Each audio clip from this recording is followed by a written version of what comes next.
Well, hello and welcome. You are now listening and perhaps watching the Spark Your Creative podcast. I am your host, Sharon Burton, with Spark Your Creative Coaching, and I am continuing our series based on my book, Creative Yeah. Sparks 21 Affirmations and Inspiration for Creativity at Midlife. And again, the book is about really empowering and motivating and inspiring those of us that are at midlife and beyond, and would like to engage in our creative life for the first time. So there are 21 affirmations and within as chapters, and we cover a variety of different things, everything from creative blocks to making time for our creativity to um, grief, how to deal with grief and leaning into our creativity. And it's been a labor of love. It's my um, love letter to my Gen X and above peers. And so this has been really a beautiful thing. I was so fortunate to be able to publish this book and share it with the masses. And this podcast series is about bringing a lot of the artists and creatives that really help to contribute to the book by sharing their stories um, to the stage and just sort of espousing more on what they talked about. And I have a person that will be joining me today, so I am very excited about that. But what I thought I would do is just introduce you to the chapter that we're going to be focused on, and that's Affirmation 7, which would be your chapter 7, which is located on page 60 if you have the book. And that affirmation is, I welcome creativity into my daily life. And in this chapter, I talk about making time for your creative practice or whatever it is that you want to do as part of your creative life. And being that many of us at midlife are busy, whether we have children, whether we're caretaking, whether we're still working and working towards retirement, and involve a variety of different things, it is sometimes difficult to find time and to make the time to engage in your creative practice. So that's what we're going to be talking about today. And so I'm going to read a little bit from the book, particularly on page 61, and then we'll introduce our special guest for today. Decide how much your creative practice or life means to you. Do you feel like it is something that needs attention, or is it not such a big deal? How does it feel when you create? Does it give you joy, improve your mood, help you to de stress? Do you feel alive and accomplished? Only you know the answers to these questions. Those answers will guide you in making a decision whether or not creativity will need to play a larger role in your life. If your creative practice means a great deal to you, decide that it will now become one of the priorities in your life. Start viewing your creative practice as a means of self care. See it being just as important as getting your nails done, a haircut, or a massage. It is part of your DNA, your soul. It's it is precious time for yourself to regroup and reconnect to your spirit. Make a commitment to yourself that your creativity will now become a must do part of your weekly schedule. You may want to formalize it as a contract to yourself or create an affirmation about it that you can post where you can see it. Doing something in writing or tangibly gives your brain the message that this is serious. I am so happy to have one of my artist friends, as well as an important member of, consider an important member of the National Art and Creativity Movement. I want to let her talk a little bit about what that is about, who contributed to the book. And um, I, I'm just really happy that she agreed to be a part of it. Lauren Sharpton, she's an interactive artist and also the co-lead for an organization that I'm going to let her talk to you about. But just wanted to greet you and welcome you to this podcast. She contributed to the book and was very active and enthusiastic champion of it. So, welcome, Lauren. Yes. Thank you for having me. I'm so happy to be here. Awesome, awesome, awesome. Okay, share a little bit about who you are, your creative practice, and particularly the organization that you represented. Yeah. So I'm a co-founding director of a nonprofit organization called Art is Moving. And basically, we're on a mission to get everyone to take an art break on a daily basis. And we define an art break as any intentional act of creativity. And we're kind of out there. We've been doing it since about 2008. My collaborator Lisa Rasmussen and I have been working together since we were in grad school. And over the years, we've just been really committed to educating people about the benefits of having an art practice in your life, but also sharing ideas that it's easier than people might think to have a creative practice, and that sometimes you don't even need to have you don't need to be a painter, or you don't need to draw. You can actually sit on a park bench and that can be your art break. It's really about finding that personal art break, whatever helps you find that flow, helps you get into a space where you are 100% present, but you're not analyzing something or thinking about your to-do list or what you have to do later or what happened to you 10 years ago, but you're just present. And it's different for everyone. And so that's Art is Moving. We have a lot of fun. Our biggest event every year is Art Break Day, which Sharon is a huge part of. And we are so forever grateful for you being a volunteer host. It's such a wonderful thing for your community to do, to volunteer that time. And in my personal life, I do some, so Art is Moving is actually my art practice. My art practice is to create work that doesn't happen unless my viewer participates. So interactive art is art that sometimes starts out completely blank and only becomes filled because my participants decide to fill it.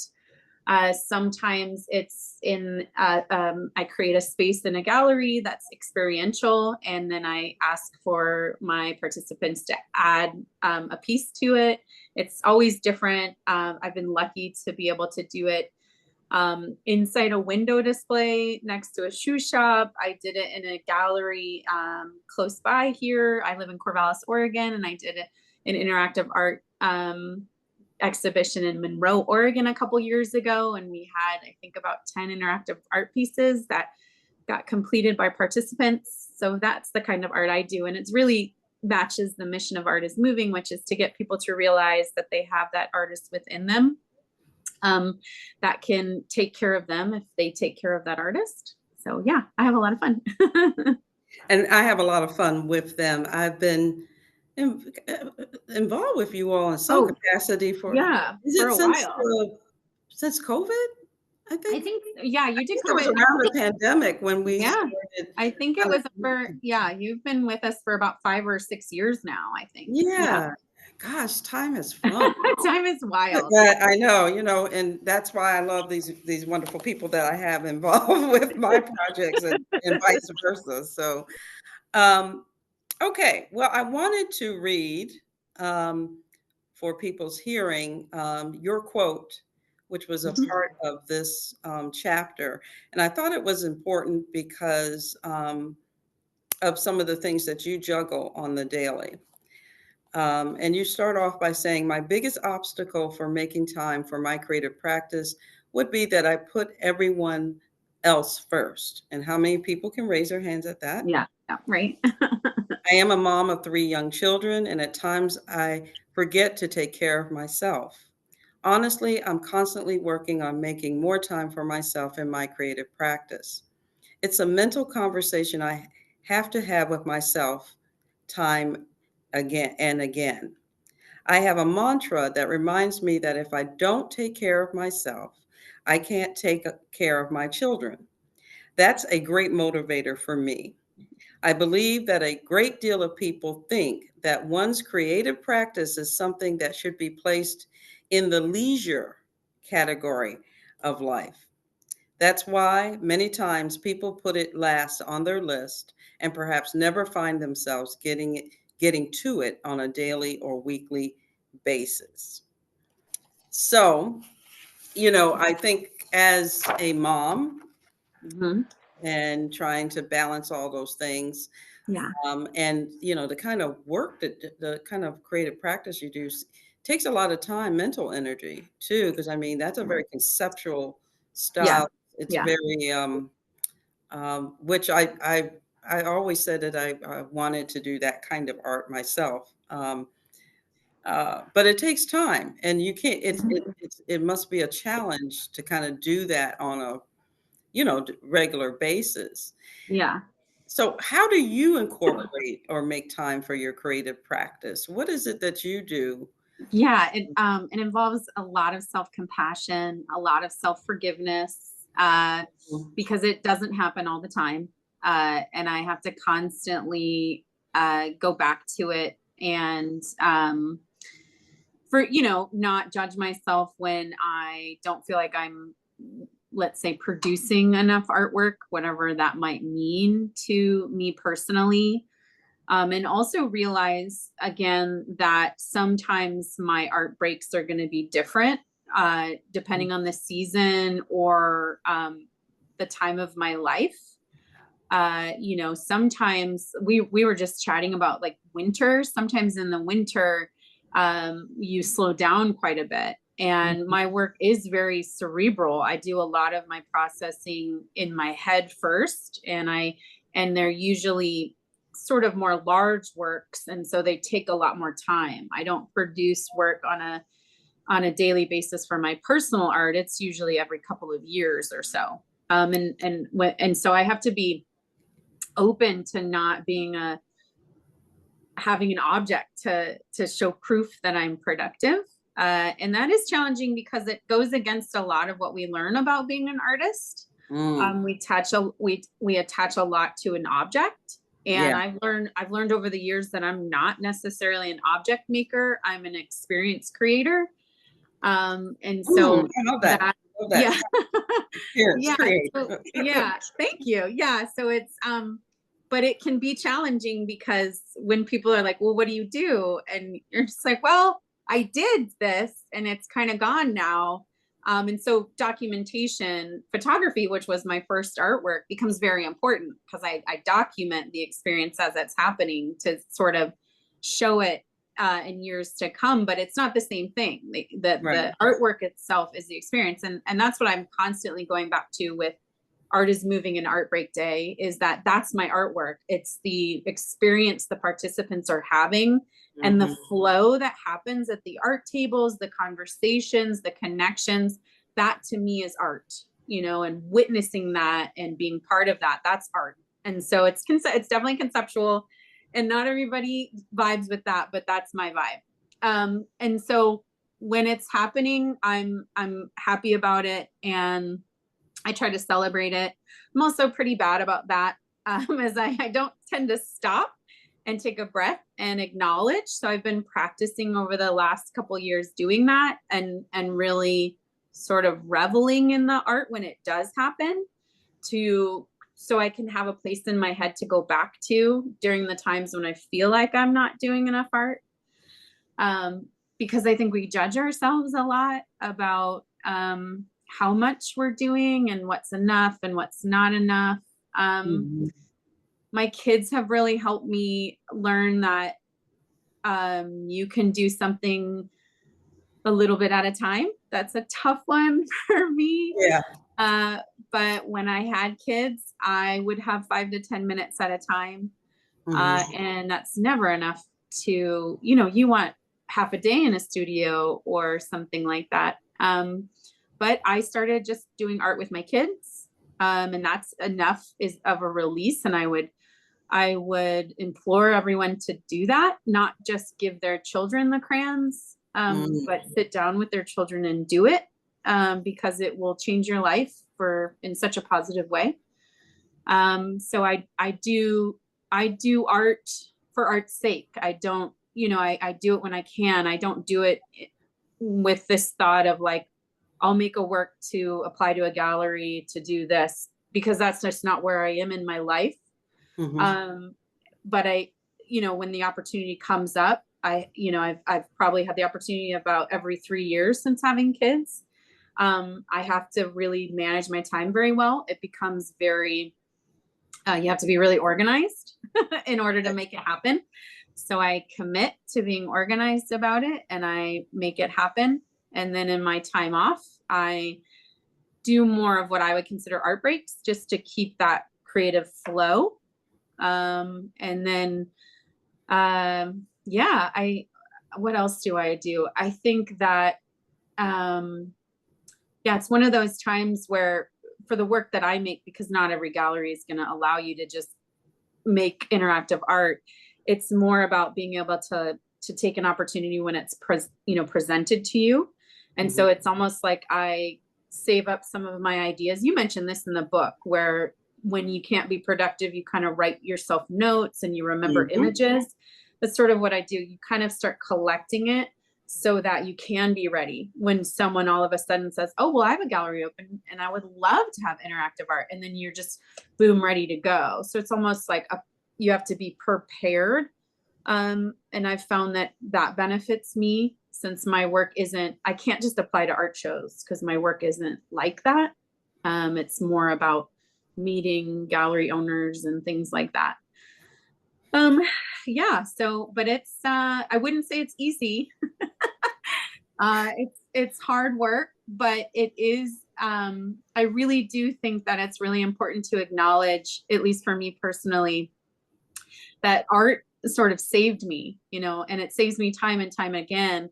And to me, it is just as important as eating right and exercising and getting enough sleep. That's the category I put finding your personal art break in, because it saves, your mental health benefits from it, your emotional health benefits, and then your relationships with yourself, your family, your community, will improve, because you will gain self-awareness and you will work things out that you didn't even know you needed to work out. It's a magical tool.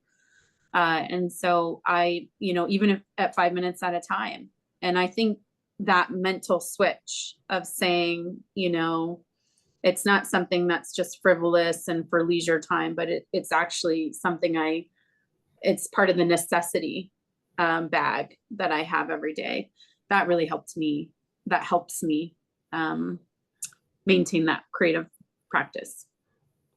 We've been mentioning the art breaks, but I thought it might be good to just define that for people, because I think the art breaks ideal, particularly if you're balancing a lot going on in the home or just busy, period, is a key to keeping a creative practice going, even if you're not able to sit down and do a painting or write the book or write your chapter or, compose your music.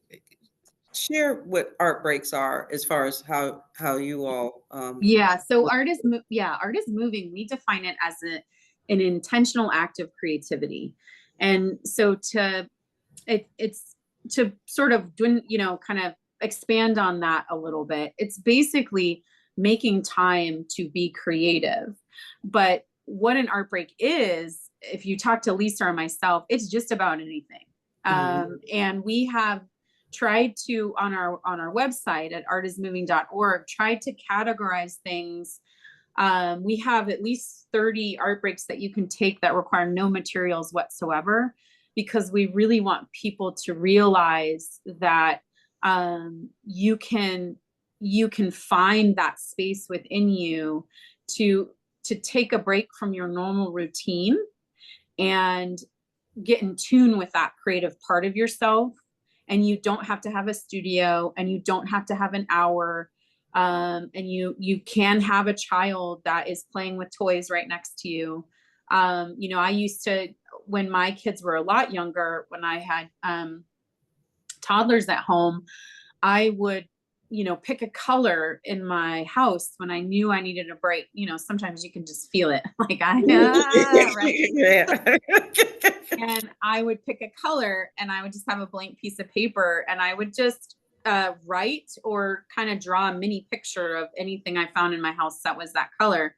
And so what did that do for me? Well, for me, it brought me back to the present moment. Usually when you're, at least my experience as a mom of young children, when you're feeling that, like I need my own time out, you're frazzled, you're overwhelmed, you're tired, you're exhausted, but you need a break. But sometimes you can't have a break. I mean, I had my kids with me all day. And so that's why I started taking art breaks with my kids, because that would help. It helped them and it helped me. But what it does for me is it takes me away from the future, my brain planning the future. Oh, I got to make dinner, and tomorrow I got to do this. And it takes me out of, oh, I should have never done that, da, da, da, da, da. And it brings me back to the present moment, and it reframes the situation for me. Rather than feeling frazzled, I can take a breath, I can take a beat, and I can look at the room as something that's a room. Oh, wow, look at this room that my child gets to play in, that has all of this here. I used to, that was what the camera was for me when I was a lot younger. It was like a breath of fresh air. It made me slow down, because I tend to just, and so breaks for me are a way for me to slow down, and a way for me to be here right now. And that's what they do for me. And so, yeah, I would say that, it's so funny, because Lisa and I have always joked about this over the years, and I'm sure you can relate, is we're like, everyone's an artist, and people are like, you're crazy. But we're like, we're serious about that. And we're also serious that pretty much anything can be an art break. It depends on how you look at it. I take an art break in my backyard every morning, because I go outside and I close my eyes, and I try to listen to all the different sounds I can hear. I can hear the dog barking. I can hear my chicken saying hello to me. I can hear the leaves in the wind. I can hear the rain, and I just separate them, and then I put them all together. And that's a reframing, rather than, oh, I'm going to have to walk out in the rain to feed my chickens. And why is that dog barking? I don't know, maybe it's a reverence. Maybe it's a gratitude practice. I'm not sure what it is, but for me, I know what it is it puts me here right now, and it makes me appreciate what I have. And I think, yes, it does. I think, and I talk about this a little bit in the chapter too, about when you equate creative time or art breaks. It's a form of self-care. It's when we become present within ourselves. I am finding, I'm a collage artist, a visual artist. So that's my art practice outside of being a coach or teacher artist.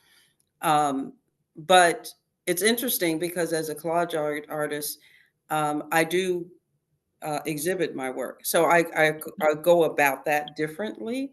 Right. However, I am been really getting involved with soul collage. And I don't know if you're familiar with that process, but it's very intuitive. And Okay. you create cards based on, images that you see from an intuitive sense.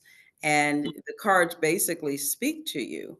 And I find that to be very meditative and therapeutic. So Yeah. I'm still working with the same, collage is collage is collage, but it's different. Yeah, Yeah. and I Yeah. thought, because at first when I first started, I said, I kind of looked at it as, okay, composition and all that, but it's a different process and it takes a different part of the brain. So I'm finding that I need to continue that in between my art making for whatever sake, for Yeah. exhibitions or whatever, or just, to add to my portfolio. Yeah. This helps, but it also speaks to a different side of me. And I am adopting that style of art making as part of my self care. Um, Yeah. so, I think it's important that people see art breaks and these types of activities as varied. It can, Yeah. I think that um I think that we also need to just give ourselves permission or give the art world permission to Mhm. make art for art's sake, to make process Yes. art, that everything you make does not have to be exhibited. Commercial, yes. Yeah, Does and not that have to some have and a that commercial piece to it. yeah, and that some of it can be, and that's not a bad thing, Right. that it's It's okay to want to make work that people hang on their walls. That's a great thing it's a because great that thing. Yeah. yeah, that feeds them, It's art is a wonderful thing to create, but it's also a wonderful thing to ingest. It's so Yes, beneficial, it so is. there's so many different categories of art, and I think people tend to be a little bit narrow-minded when it comes to art. And I love that you mentioned that you have multiple ways of, even doing the same medium. You have multiple ways of doing collage, and that's so true. I think that um, all the art breaks I take, and it's really interesting because I do some lectures in college classes, and my friend who's the professor, the first thing she always says, "This is Lauren. She's an artist, and she does not know how to draw." And everybody's like, "What?" And they kind Yeah, of because like look that's at me, that's what people think about. Yeah, and that's then, what people yeah, think and about. I'm like, and I don't know how to draw, and I would call myself an artist. But I do draw. When I take an art break, I draw because I don't care. Because drawing is very, very good for you. It is so good for you.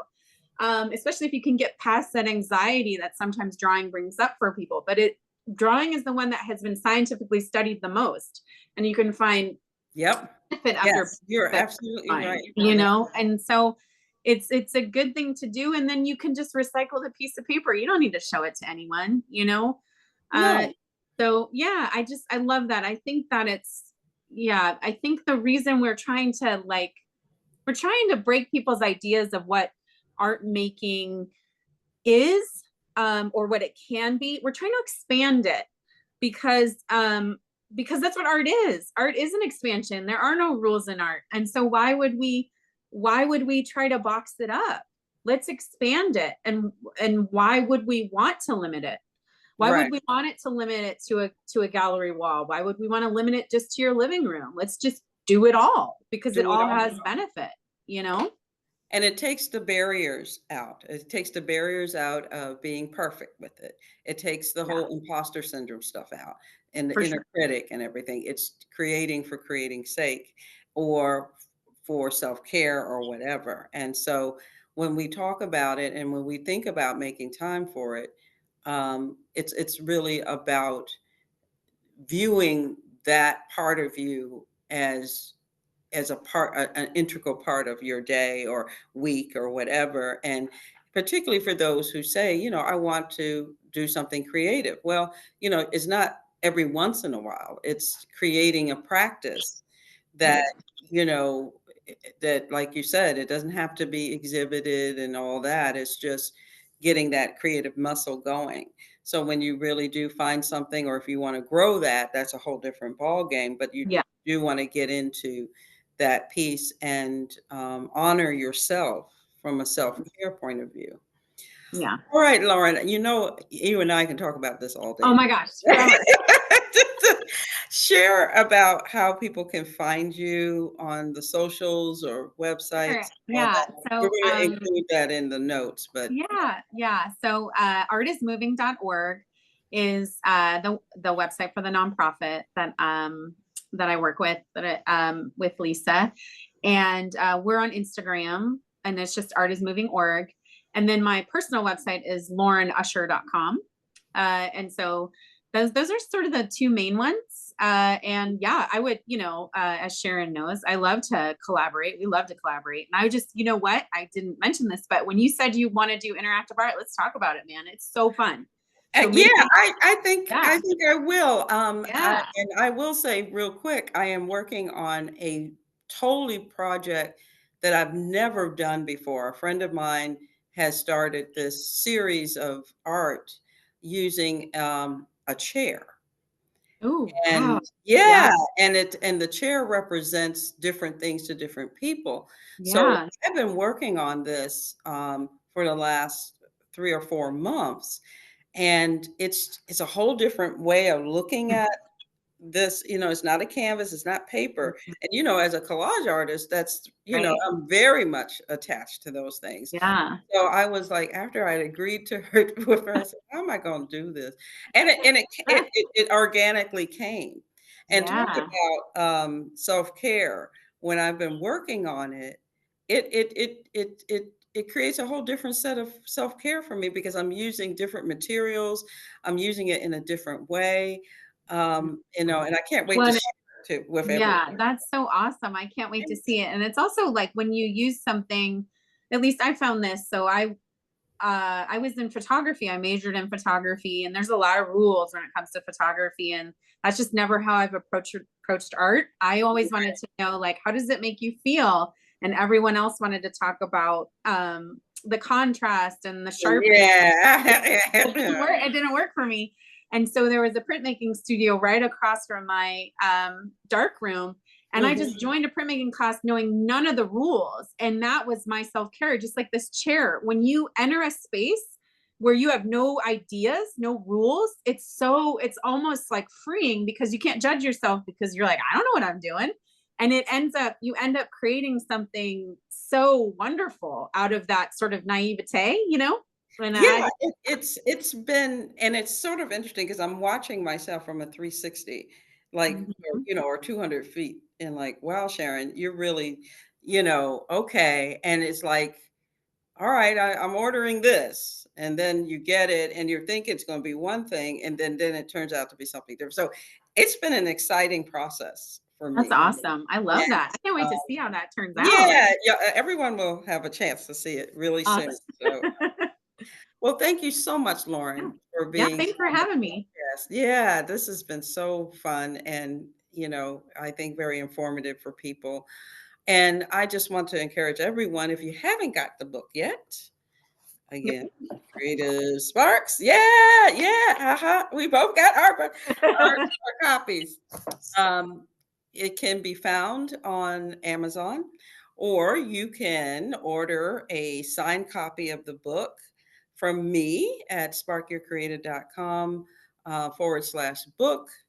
I will get it in the mail as soon as I can, and you can get a signed copy from me and maybe some goodies along with that. And so we really would love to hear from you about the book and even about this series, about this particular episode. Feel free to comment and share your thoughts about it. Anything else, any questions that you have for Lauren or myself, and definitely will answer that.